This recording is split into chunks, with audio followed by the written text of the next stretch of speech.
It gives me a great sense of personal satisfaction to see that, rescue, both in the recreational world and in the professional world, is a mature discipline now. It's recognized as such. In the professional rescue world, the firefighters, the rescue squads, and people like that, it is recognized as a legitimate, separate discipline, which took us a long time to get in that. And the same way with the recreational paddlers, that's kind of something you need to do. Well, and you deserve a lot of credit for that because you are the person that wrote the Bible.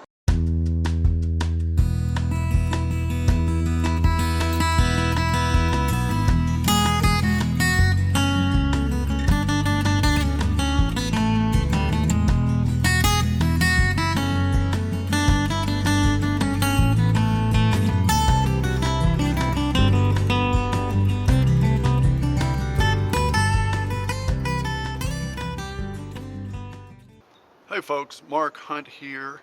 Due to operator error on my part, the visual part of the interview did not quite work out technologically. Apologies for that. So instead of seeing that, you'll get to see this beautiful photo that Slim Ray took back in the early 80s working on the Chattooga River. It's one of my favorite whitewater photos of all time. You might just choose to listen to the audio as if this is a podcast though. Either way, hope you enjoy it. Thank you. Slim Ray, it's so great to be with you here in Asheville, North Carolina at your home, July 2020. And we're here to do this interview for Southern Appalachian Paddlesports Museum. The museum's developing a series, a library of interviews of notable people in Whitewater. Slim Ray certainly qualifies as notable. He was one of the very original theoreticians and writers about whitewater safety. He spent a chunk of his career actually traveling and teaching whitewater safety clinics to everybody from whitewater paddlers that were coming along to local rescue squads and fire squads. And he became a fine paddler in his days at Nantahala Outdoor Center, has a career in the Army, is an author of a book about marksmen in the Civil War. Sharpshooters, I'm sorry. And so we're gonna learn about a bit more about Slim, and we'll talk a bit about safety in this. And by the way, my name is Mark Hunt, and I've volunteered to produce this video. And Slim and I go back a ways. I got to know Slim in my days as an outfitter on the Ocoee River, and a few years later when we both worked at Nantahala Outdoor Center together. So it's great to be back with you and reconnect now, Slim. But let's dive in and learn a little bit first about your life and how you found your way into whitewater paddling. I was living in Florida in the late 1970s, and was doing a lot of canoeing down there. Of course, with a few very minor exceptions, that's all flat water. And then I came up and did some backpacking in western North Carolina, came off the Appalachian Trail, went into the Nantahala Outdoor Center primarily for two reasons. They had a restaurant and they had a hostel, and I was tired of eating trail food. And while I was there, I took a raft trip, and one of these guided nanny trips, and really liked it. And my guide, by the way, was Ken Kastorf, who is still around in the area. And Ken has actually been the subject of one of the interviews for the museum. You can go online and look at our library and find an interview of Ken. Yeah. It'd be interesting if he brings up the fact that he exposed you to whitewater for your first time. He warned me that it was addictive, and it was. Yeah. So I was doing the thing about how you were, leaving work at 5 o'clock on Friday and driving up here and paddling your brains out Saturday and part of Sunday, and then driving all the way back and not getting back until 2 or 3 o'clock in the morning, and then trying to go to work the next morning. And I decided, well, I'm just going to move up there. I'm going to make the move and start working for one of the river companies. Initially, first year I worked for Rolling Thunder. That fall, I started working for Nantahala and worked for them for, I guess, about 15, 16 years. And it was a fruitful collaboration. I learned a lot about whitewater paddling, and then we got into the rescue aspect of it, and I thought they were very good years. Well, they were great years. I'm glad to have been part of them. Formative years for whitewater paddling in general, but in outfitting as well, but especially for safety. So during your days at Nantahala Outdoor Center, Slim, you kayaked a lot, you guided rafts, you instructed kayaking. You spent a good bit of time stationed at the Chattooga River, Section 3, Section 4 raft trips there, and running safety boat and running safety. And the Chattooga, talk a little bit about the challenges of the Chattooga from a difficulty and safety standpoint. Well, the Chattooga, like so many other rivers, has been sort of downgraded since then. But in a geomorphic sense, you know, the stuff that lies under the water, it's really a pretty dangerous river. And the emphasis on safety was obsessive there. And if you even in those earlier years, even in those early years, of course, we didn't know then what we know now. Everybody just carried a big yellow polypropylene rescue rope, and that was it. No carabiners, no prusiks, no nothing on that. And but we knew enough, you know, to stay out of the bad stuff. What sort of focused my attention on all that was the first year I was there in 1979. A friend of mine, a fellow guide, Rick Bernard, was pinned and drowned right in front of us. And I was part of the rescue party that tried unsuccessfully to get him out. It was a difficult pin. It was underneath a rock. And that was in Jawbone Rapid. That was in Jawbone. Under what we call decapitation rock, which extends off the right side into the channel. Yep, and he got caught underneath that. And even today, I don't know that we would be able to get him out in time because he was underwater there. But we stayed there all afternoon, finally figured out how to get him out, at least didn't have to leave him there. And then after that, kind of the wheels start turning. You think, well, what could we have done to prevent that? How could we rescue him? And of course, I wasn't the only one that was thinking that. Les Bechtel, whom I wrote River Rescue with, was not there, but that was a wake-up call to him as well. He had done. And Les was the manager of the Chattooga operation at that point. No, it was Dave Perrin. Oh, okay. Point. Les had already gone. I think he was the head of rafting by then. Yeah, he had elevated to a position of supervising all the rafting company-wide. That's and right. he was living up at Wesser at that point, so he wasn't even down there. But still, he had been manager down there and knew exactly what the problems were. And then we and a number of other people started talking about it and trying to come up with some rescue techniques. And some of them we already knew, like taglines. Les had done a couple little things in the Nantahala News about that. So contacted him, and we started working on a book at that point. We also tried to teach river rescue, which initially was kind of a hard sell at Nantahala. It just didn't fit with what they were interested in at the time. What the customers were interested in. Yeah, which was racing and things like that. And they told Les, they said, Bechtel, nobody will sign up for a course like that. That's the dumbest thing we ever did. I said, well, just let me try. Let's put it on the schedule. And, people did sign up for it. And so we learned a lot in those early rescue clinics as well about what to teach, what not to teach, that sort of thing. Initially, there was a lot of medical stuff in there. We decided that that should be put in a separate class. And we were just going to concentrate on rescue techniques and have people go out there and just get hands-on, hands-on, hands-on, hands-on until they felt comfortable doing it. My company at the time on the Ocoee outfitter called Sunburst Right. actually contracted with NOC to for a course that was perhaps 4 days long.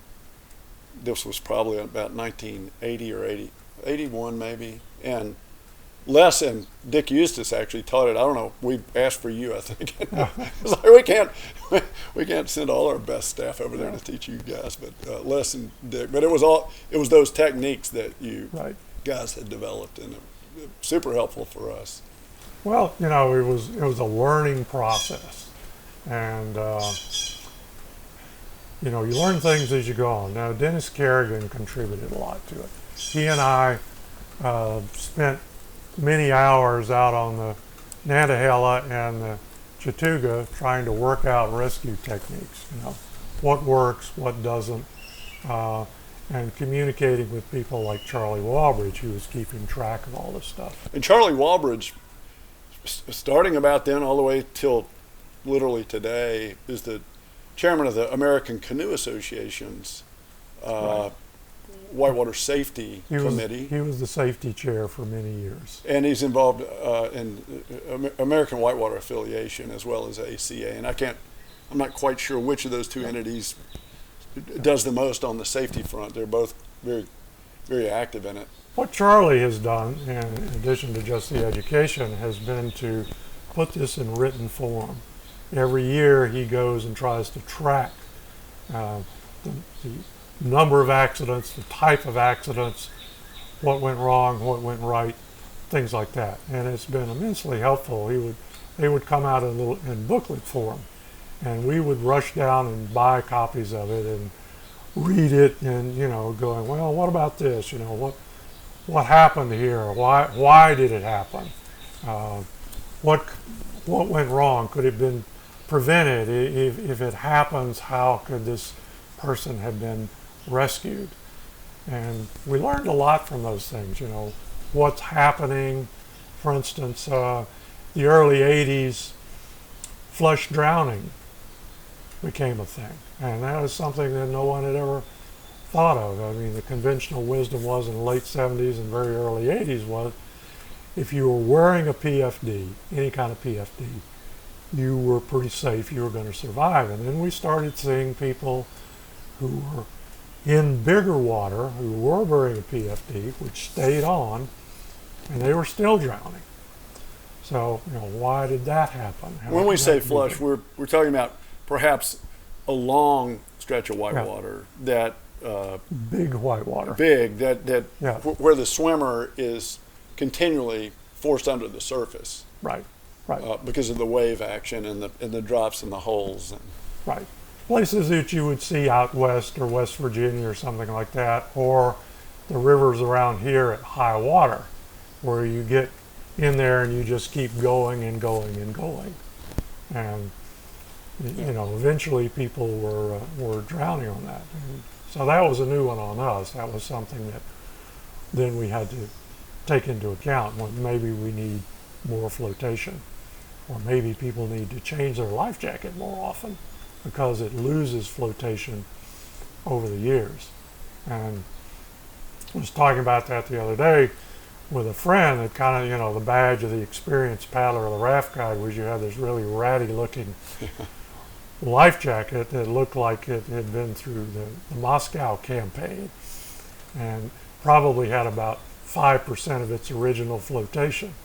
So we finally kind of got people to stay away from that. And then went through it again with river knives. And we really, Les and I started, we started wearing knives on our life jackets. And of course, people were saying, well, why are you doing that? You need something to spread your peanut butter with, ha ha ha. Things like that. And so it took a while before people would accept the idea that they needed some sort of blade to be able to cut with, if they need to cut a rope or cut themselves out of something like that, and things like that. And prussics were the same way, to be able to catch a prussic or have a prussic on you. And then, of course, you would see... And a prussic is a loop of purlon rope that can, with friction attached to it, a larger diameter rope to help attach to that rope. It makes it a lot easier to set up a haul system when you want to haul something off. And there are a lot of other uses for it, too. But, of course, then you had, the guide with a 40 mission look with this... these prussics hanging off his back that are totally deteriorated from the sunlight and everything. Like his life jacket is. Yeah, like his life jacket. I used to go around and just confiscate these things. Give me those things. Go get some more. Because, they break and then, these prussics are no good. They break, man. It's well, you got to replace them periodically, just like your life jacket. And then there's the throw rope that, in the old days, maybe one person within a group of several paddlers would have a rope, or maybe none of them would. And now the standard is every boat, at least on difficult whitewater, has a rope in it. Right. And like I say, we started off carrying just these 40-foot coils of yellow polypropylene rope, which were kind of hard to manage. And now everybody's gone to regular throw bags. And then we figured out that we got some stronger stuff. We were using this really stretchy nylon, and the problem is if you tried to Z-drag something off, it would come, if something came loose, it would come zinging back at you. Because the nylon stretches, it's elastic. Right. And somebody would pull a D-ring off, and the carabiner in the D-ring would come zinging back at you about Mach 10. I've seen some pretty serious injuries that way. So we found some non-stretch rope that could do that with maybe only 1 or 2% stretch, and it wouldn't do that. Plus, it was a lot stronger as well. Well, and you mentioned Charlie Walbridge, and Charlie was one of the original manufacturers and vendors of throw bags with this better rope. And he also, you mentioned higher buoyancy PFDs, life jackets, and he came out with a product called the High Float that he would manufacture, and Extra Sport eventually took that design on and started marketing it, but those became popular as well, and those were a direct result of the work that you and Charlie and Les did together, theorizing about how can we do this better. Well, that was sort of a reaction to the problems we were having with flush drive. And of course, if you're an old timer like me, you can even remember when Charlie sold a kit that you sewed up yourself. Right. Now, don't worry about Coast Guard regulation. So finally we got all that stuff through the bureaucratic system, which took a while, and got it out to where people could actually use it. Once Extra Sport took over, then they were able to make as many as people want. But that's an excellent big water vest. And if you have that, your chances of flush drowning are much, much lower. Our friend Bill Carls, I was on a Grand Canyon trip this past November, and he had a high buoyancy PFD, and some of the rapids in the Grand Canyon are pretty long. And, and it's a good place to have that extra buoyancy. So some just other things in the kit, a kit of gear that raft trips and kayak groups might take along. What were some of the other components that, we've talked about the knife, better PFDs, more modern throw ropes. Right. Some carabiners, maybe a saw or something like that to be able to saw through a boat if you needed to. I had my own little kit that I just fit in the back, and little tricks like you put your throw bag in a bread bag, and that keeps it dry, and then it doesn't weigh so much, because it weighs a lot more if you let it get wet. Things like that, because there's always a trade-off there. You can carry 150 pounds of rescue gear, but then you're not going to be able to maneuver your boat. Right. Or there's not room for your camping gear if you're on a multi-day. There's no room for anything else. So every little bit of rescue gear you put on there cuts into the performance of your kayak, which is critical on really difficult whitewater. And the other thing we got over here was the rescue jacket with the quick release belt on it. Yeah. That was about the mid 80s, and that was actually a European innovation. I was doing a good bit of paddling and instruction over in Europe at the time. Got to know some of the guys over there. Horst Forstadel was one. He probably invented it, although he's very modest about it.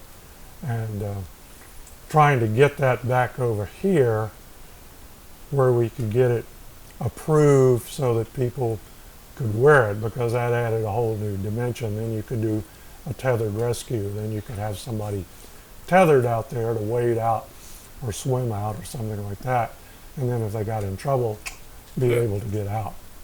Well, and so we're talking about the gear, the hardware, and the improvements there, but the skills needed, the awareness, the experience to anticipate what might come at you on the river, knowing how to use the gear if you need to, knowing what situations where you maybe have to act more quickly, then set up an elaborate system with ropes or something. And all that is sort of the skills side, which took a while to develop as well. Yeah. Well, we tried very hard to make the boating instructors, the kayak instructors, canoe instructors, things like that, aware of that they sort of needed to integrate that into their instruction, to not just let us do everything and then you never swim. That, swimming is one of the skills that you need if you're going to be a paddler. And the problem was in the 80s, the instruction was getting so good that people would come up and they'd never swim. They had no idea what to do when they got in the water. Right. So it's like, no, let these guys go for a swim. Show them what they need to do. How to hang on the boat, how to hang on the paddle, how to keep their feet up, how to find an eddy, things like that. Well, I remember at Sunburst, we would do our raft guide training often in the spring, and especially with younger, newer guides. And a standard afternoon was going up to the put-in rapid, and just below the nasty grumpy ledge, we would take turns getting folks out and into the center of the river, and then rope throwers downstream, proper swimming technique, self-rescue. I mean, that was a big deal, and it really, our raft guides remarked how important that was in their experience, and how it made them much readier once they started really guiding to have confidence in what they're doing, but also anticipate what will happen with another swimmer in the river when it occasionally popped up on the Ocoee. Well, in the old days, back in the 70s, as Charlie Walridge puts it, it was a school of long swims and hard broaches. Yeah. And so you got a lot of experience swimming before you ever learned to stay upright. Well, that's when I learned to paddle, and I had those experiences too. But in the 80s, that all changed. When you get these really athletic people in there who can master the role like that and never swim, and then when they do have to take a long swim, they're kind of at a disadvantage on that. Well, I'll tell you, both my sons had the benefit of working in the industry, guiding and instructing on Whitewater, and that's a great way to learn about safety, because you still see a lot of bad things happen, and it helps you know how to respond, and sometimes you're on the spot to perform the rescue yourself. So Slim, the book that you and Les Bechtel wrote and published is titled River Rescue. Right. Talk a little bit about how that's gone over the years, what's happening with it now, how it's evolved, because you've got multiple editions out. Well, it came out in 1983, and it was really the first one to come out. There really wasn't much in print about that sort of thing. There were a couple of manuals that, like, Ohio DNR had put out, but nothing really for the recreational paddlers.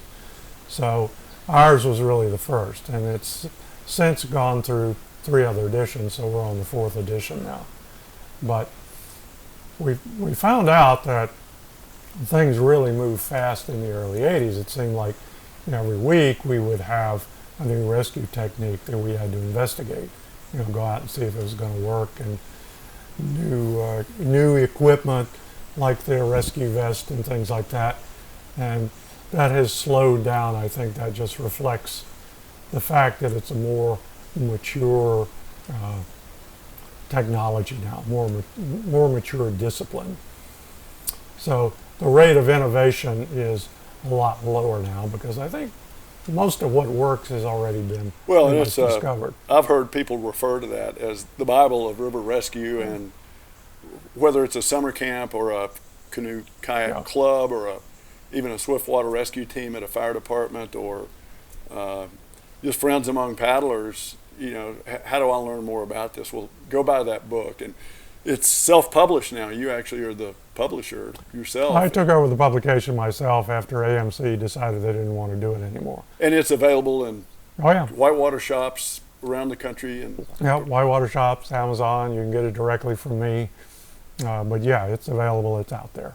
Great. Well, that's an enormous contribution to the sport. And gosh, we've had a lot of accidents, drownings. I've got a son who drowned. My younger son, Taylor, died in Class 5 Whitewater in Ecuador almost 5 years ago now. And you had an accident yourself on the Green River Narrows. Talk a little bit about that. Well, I did. I came over a nasty little rapid called Sunshine, which is a vertical waterfall of, I guess, 8 or 10 feet or something like that. I think it's more than 8. Is it? Yeah. It's a pretty good drop, and there's a big rock right at the bottom of it, so everybody tries to cut over and land in the eddy, and I really thought I had it, but I didn't. I went in and slammed into the rock. That didn't cause any problems because I had a real heavy German boat, but unfortunately the boat turned on its long axis and then fell under the waterfall, so that I was now on the bottom of the river with the boat on top of me and the waterfall pushing down on the boat. So it's basically the whole force of the river that was pushing down. It would be like if you rolled over on your back facing up and put your knees right up into as close to your face as you could get them. And then I had about 15 or 20 people pile on. Yeah. So I broke 3 vertebrae that way. And then washed out, which is great treatment for a spinal cord injury. Went over another smaller waterfall, finally caught a rope from Gordon Grant, and he pulled me over, which hurt like hell to have something pulling on you like that. And you mentioned Gordon Grant. Gordon was a fellow instructor and river leader at Nantahala Outdoors Center, and there were several other people: Philip Curry, Kat Potts, my wife, Tom Visnius, as I recall. The good news with all that being, these are people that were trained in river rescue, understood a little bit about the medical situation you were up against, and the rescue and the evacuation got pretty complicated from there. Well, the problem is the Green River Gorge is extremely steep and narrow. Not only that, it's completely tree lined. So getting in there now, they actually got a medevac helicopter in there, the whole Vietnam medevac pilot, and from Mission Hospital. From Mission Hospital, just yeah. About 4 blocks from here. Right, the Mama helicopter, and he actually got it in there. He had to back it under a tree, and the paramedic had to get out and shove a log underneath because the thing was teetering on the rocks like that. By this time, they had shut the water off, and so they loaded me up, and you're used to, I've been around helicopters a lot, so you're used to seeing, if you're looking upward like that, you would see the trees, and then you would see an open space, and then you would start seeing the helicopter rotors. Well, there was no open space, and I thought, oh my God, what's going to happen now? So that was really the most thrilling part of the entire thing, was getting out, because he had to get it out from under the tree and then do a full power takeoff to get out of there. Well, and your friends, and including my wife, Kat, described to me that later that evening how harrowing it was to watch the helicopter both approach and depart, and the pilot there was a hero. So you ended up with severe spinal injury. Yeah. Yeah, it wasn't nearly, watching it wasn't nearly as bad as being in it, I can assure you. Yeah, yeah. Having some experience in that, I'm laying there thinking, oh my God, I've already been in one accident today. I don't want to be in another one. Yeah. Helicopter crash on top of a broken back. But yeah, I ended up as a T10 paraplegic, which is pretty far down. I've gotten a little recovery. I have full abdominals now, which has helped with the paddling. And I managed to adjust my life pretty well to it. Well, and you've got a beautiful house here that's set up and for mobility. You continued to paddle some. I would bump into you here and there. Yep. On the water. I bumped into you once in Crested Butte, Colorado, when Yeah. you were out there skiing. I think it was with military. Right, that was with the VA. Okay, with the VA. Yeah. And and you continued to theorize and teach swiftwater rescue and help advance the cause of safety in the sport. Well, you mentioned being around helicopters a lot, and so you've got some military background that exists alongside your Whitewater. What's your military involvement been through the I years? went into the military in 1968. I was in armored cavalry. I did 2 tours in Vietnam, both in armored cavalry, and just 73 I decided that wasn't what I wanted to do, so I resigned and got out and went to law school, and that didn't work out so well anyway. And but you graduated from law school. Oh yeah. So that part worked out. It was the appeal or lack thereof of practicing law. Well, yeah, practicing law is really, in a lot of cases, kind of boring. Plus, it was very hard to get a job because nobody wanted to hire at the time, late 70s, a white male Vietnam veteran. And so I ended up finally, after kicking around for a year and a half, getting a job with the Industrial Claims Bureau, working basically clerical work in a little windowless cubicle. And I thought, I don't want to be doing this for the rest of my life. And decided to come up and start working up here in North Carolina. Well, now you took probably on a vacation from that Industrial Claims Bureau job. You find yourself on the Appalachian Trail, and like many other people, you observed how, wait a minute, some people are making a living doing this. Yeah. Why don't I take that jump? And of course, it's not the same income you would get from practicing law or many other things. Well, but it paid the bills, and in the 80s, I started doing a thing where I was doing a lot of freelance photography for all the river magazines. I was a contributing editor to Canoe and River Runner, and sold a lot of what might be called adventure photos to various magazines. Was doing pretty well. That market, of course, is completely dried up. Yeah. Well, and hopefully we'll be able to round up some of those photos and include them in the production here that we're doing today. You were photographer on the Chattooga River and perhaps other rivers that NOC ran, where we would have photos available for guests. Right. And I remember some great photos that you provided from there. And you wrote a book once about, I think you mentioned sharpshooters in the Civil War. Yes, I found out one of my ancestors had been a Confederate sharpshooter, and then I found out there really wasn't anything about that. So you end up with literally a mountain of research, and look at it and go, well, I ought to put this in book form. So I did. It's called Shock Troops of the Confederacy, and it was really the first book to be written about that since 1899. And it's sold pretty well. People seem to like it. It's gotten good reviews. And you're self-publishing that as well. Yeah, that's done through my little publishing thing. I like to refer to it as micro-publishing. I like micro-breweries. You know? Yeah. I do micro-publishing. Any other books that I'm not aware of? Those are the River Rescue and the Swiftwater Rescue. Swiftwater Rescue.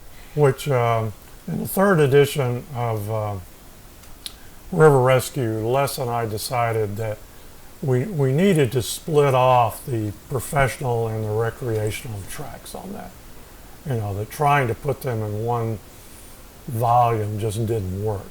So we decided that River Rescue was going to be just for recreational paddlers. Whitewater paddling. Whitewater paddling, yep. Rafters, kayakers, canoeists, things like that. And so that's what we stuck with on that. And then I did another book in let's see, when was it? 1998, Swiftwater Rescue, and that's oriented specifically towards the professionals, firefighters, rescue squads, people like that. And that's a standard textbook now in a lot of these Swiftwater Rescue courses. There may be more sales volume on that front. Oh, there is. That's still my than the number one Whitewater seller. front. Yeah. And then there's a little Swiftwater Rescue Field Guide, which is a waterproof guide, small enough to fit in your pocket. You can take it on the river with you. It's got sort of a distillation of what's in Swiftwater Rescue, and that's also sold very well. Great. Do you have a website? Yeah. What's the URL? www.cfspress.com. cfspress.com. Yeah. Great. So people can learn more by going on and finding that. Also did a book on animal rescue in flood and swiftwater, and did one a long time ago on canoeing, the canoe handbook, which was done through a publisher, and they told me it's still in print. Well, hopefully it is. Yeah. So the accident you described on the Green River, that was in what, 1991 maybe? 91. Yeah. 1991, summer of 91 as I recall. Yeah. And so much of this authoring and publishing has occurred after that. I mean, you've certainly extended your own research and work and writing, and it remains today. So what again. Let me add one thing on that thought. I started out purely as a photographer and saw myself as that, but I quickly found out that it was much easier to sell your photos if you could write a story to go along with it. So I got into writing, and then after I got hurt, I was not able to obviously to get out and take all those photos anymore. But so the writing sort of took over on that. It was a really handy thing to have to be able to fall back on. Oh yeah, that's great. Well, and writing is a learned art over time. I mean, it doesn't come easy to everybody early on. No, it didn't to me. And I'm not a great writer, but I know I was much more intimidated by it when I was in my 20s than I am now. And I'm not, I don't write much, but I find it rewarding and challenging, as I think you're saying. So Slim, as we wrap up here, looking back now, you and I are in our 60s. I'm in my 70s. You're in my 70s. You look young for your age. I'm 72. You're 72. And we've both had these decades of being involved in whitewater professionally and recreationally. And I know you stay in touch with the sport and current trends.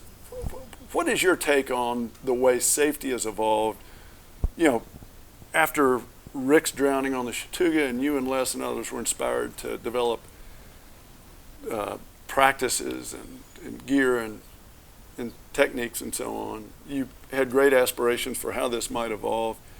People are running more challenging whitewater than ever before, and so we're still having drownings and injuries. And what is your take on how all that's gone, how it's going now? And especially, what would your advice be to people that are in paddling now and maybe moving up the skills ladder toward more challenging whitewater? Well, of course, you have this sort of a contradiction here that, you know, the paddlers are better, the boats are safer, but we're paddling harder and harder whitewater, you know. So, you know, the margin gets smaller and smaller on that. However, we're certainly light years ahead of where we were. One thing has not changed is the problems in whitewater tend to be at either end of the spectrum. It's either, you know, experts paddling really hard whitewater and something goes wrong and, you know, there's just no margin for anything to go wrong. And at the other end of the spectrum, you know, where you have people who don't know anything about it, who get themselves into trouble in a Kmart raft or something like that. I just got the latest draft of the accident report from Charlie, and he said, well, you know, for whatever reason, we're seeing an uptick in the number of inexperienced people drowning out there. Yeah, so he said that online. Yeah, I saw and that. we don't know exactly why that is. It could be just because everybody's been locked down and, you know, you go out and buy a Kmart raft and decide you're going to go out on the river somewhere. I don't know. It certainly bears investigation. Yeah. We maybe need to redouble our our safety efforts, our education efforts on that, to try to get the word out to people who are out there for the first time. Yeah. Well, and that's so hard to do because you never know which of the 350 million or so people who live in this country are going to head to the, well, exactly. you know, to the Highway 76 bridge, and although Chattooga doesn't seem near the rate of problems as it did, you know, decades ago, but, you know, easier rivers, Lower Green River, you know, or the Nantahala. You know, on Section 9 of the French Broad nearby, Yep. you know, it seems like every third or fourth trip I'm out there trying to help somebody adjust and figure out how to make it safe. Well, one thing that's helped definitely is you have more river professionals like yourself who are out there on raft trips, and you have more recreational people who have the skills and who've taken rescue clinics, and if they see somebody in trouble, can rescue them. Yeah. So Well, that's really helped, just to have all these people out there. One thing I found is that earlier in my paddling years, I would feel a little awkward about approaching someone that didn't have the decent equipment, or didn't have their PFD zipped up and strapped up, or maybe was struggling with too many swims and bigger rapids coming up. And I'm a little less shy now, and I'll start with a conversation. How is it going? Well, it ain't going so well, to be honest. So, well, you know, if you're interested, I'll be glad to help you understand what. Let me make some suggestions. What's coming up downstream, if you don't mind? Yeah, and it it's often well received. Yeah. Usually, it involves somebody having had some problems already partway down the trip. But Slim, to the developing paddler, or to experienced paddlers that might want to learn more, focus more about, what advice have you got to paddlers in terms of how they might evolve to be more safety aware, to be more safety skilled, to be more proactive within their paddling networks to make the sport safer? Because you and I've seen a lot of bad stuff happen. We've got tragedy in our own lives and families, and I'm passionate about trying to help the sport become more safe. But what's your advice to paddlers? Well, I guess the first one would be take a rescue clinic. That's probably the single best thing you can do. Buy a copy of River Rescue and read that, and get in and do a little swimming around. Yeah. You learn a lot that way, and that's something that even expert boaters could stand to refresh themselves on every now and then. Refresh yourself on things like knots and how to use your rescue gear and things like that. Yeah. I remember when Rick drowned. Dave Perrin and I were up on Decap Rock, and neither one of us could remember how to tie a bowline. Yeah. When you're under that kind of stress, you can't think straight. So it's got to be automatic. Well, one thing I found myself doing back in the 70s after learning about, some serious accidents and drownings is as I would be out on the water, I would look at a rapid or look at a situation. I would say, now if somebody swam through that rapid and disappeared and didn't come up, what would I do? I mean, if that person is head down, perhaps foot entrapment in the riverbed, what would I do? And I would go through scenarios like, okay, in this particular spot, I would feel safe enough going underwater myself and trying to extract, and do a hands-on thing, because obviously a rope is not going to do much good there.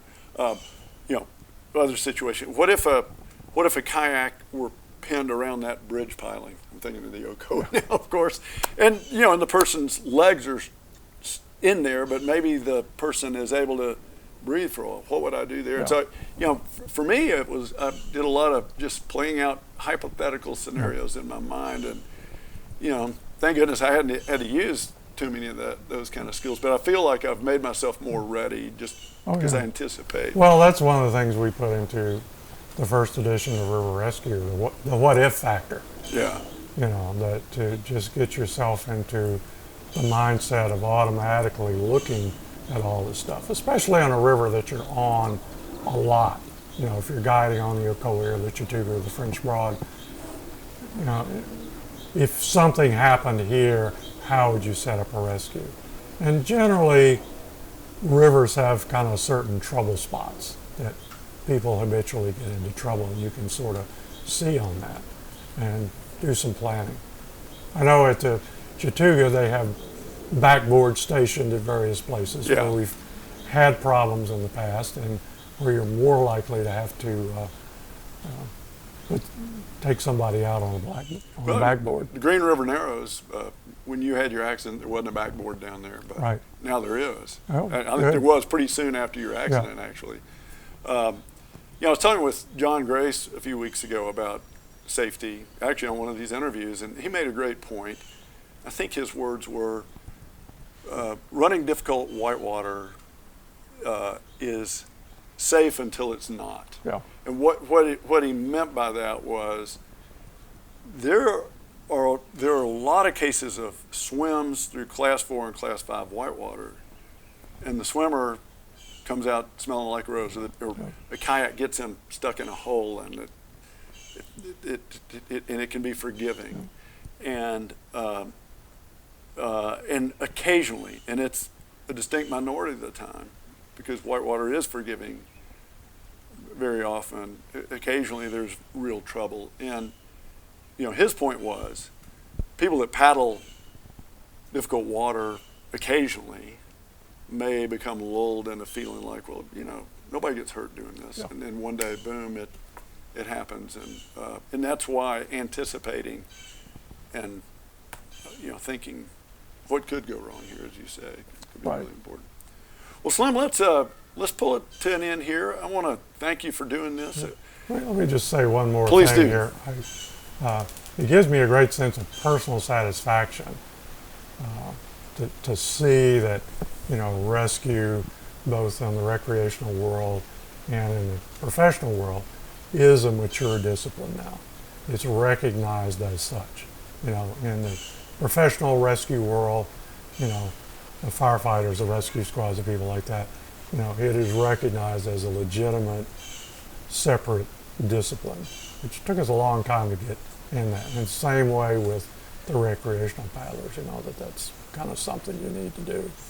Well, and you deserve a lot of credit for that, because you are the person that wrote the Bible. Well, there were a lot of other people. Yeah, of course, it's a group effort, but you helped translate it into something that is out there for the masses. And thank you, Slim, for all the efforts you've made through the years and being part of the sport. And being part of the movement here in the Southern Appalachians to make Whitewater a better thing. I mean, it's a way of life for so many of us. Our best friends are still they were Whitewater people. Good years, yeah. So I have enjoyed it, and as I said, it satisfying to work on something like that and finally have it recognized. Yeah. Well, thanks again for that. And folks, Southern Appalachian Paddlesports Museum, it's paddlingmuseum.org is the website, and that may be in fact how you found your way to this video, but there are lots of other videos in place already in the library there of historic figures in Whitewater and some people that are younger and still active today. And so we're trying to cover the range of experiences and in the state of the sport as it existed decades ago as well as modern day. So thanks again, and Slim, we'll see you soon. All right, thanks, Mark.